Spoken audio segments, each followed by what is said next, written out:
ជំហានដំបូងនៃការកាត់វីដេអូប្រភេទប្រម៉ូទបែបនេះអ្នកទាំងអស់គ្នាដំបូងសូមចូលទៅក្នុងកម្មវិធី CapCut របស់យើងជាមុនសិនមកណាបន្តទៀតសូមទាញវីដេអូដែលយើងកាន់កាបូបនេះដាក់មុនគេបង្ជំហានបន្តទៀតបងប្អូនសូម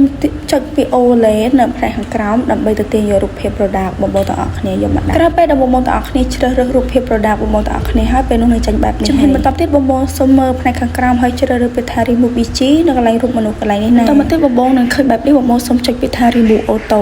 ដល់ពេលដែលយើងចុចកន្លែងហ្នឹងទៅគឺ background របស់យើងគឺ auto ស្អាតភ្លឹងហ្មងជំហានបន្តទៀតបងប្អូនសូមបង្រួមរូបភាពនឹងឲ្យទូចមើលមិនឃើញតែម្ដងពេលដែលយើងបង្រួមរូបភាពហើយបងប្អូនសូមដាក់រូប product របស់យើងចូលក្នុងកាបូបរបស់យើងហើយបងប្អូនសូម select លើរូបភាព product របស់យើងមួយហើយសូមជ្រើសរើសផ្កាយនៅផ្នែកខាងលើកន្លែងនេះបងប្អូនសូមចុច1សិនមកពេលនោះនឹងលោតចេញពណ៌ក្រហមបែបនេះពេលដែលយើងចុច1ហើយបងប្អូនសូម off scroll ទៅបន្តិចបានហើយសូមចុច1ទៀតពេលដែលយើងចុច1ទៀតហ្នឹងបងប្អូនយើងចាប់ផ្ដើមធ្វើចលនាពង្រីករូបភាព product របស់យើង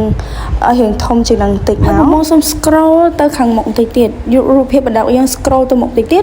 ហើយបងប្អូនសូមចុចកន្លែងត្បូងនឹងមួយទៀតនឹងលោតក្រហមបែបនេះយើងធ្វើចលនារូបភាព product របស់យើងរត់ទៅខាងលើវិញម្ដងទាញទៅខាងលើបែបនេះចុះរូបភាពផលិតផលរបស់យើងទី1ទី2ទី3គឺយើងធ្វើដូចគ្នាណាបងប្អូនចារបៀបកាត់វីដេអូបែបនេះងាយៗស្រួលបែបហ្នឹងបងប្អូនទាំងអស់គ្នាកុំភ្លេចទៅសាកល្បងជាមួយគ្នាណាបើសិនជាកាត់អត់កើតមានចម្ងល់អាច comment សួរនៅខាងក្រោមបាន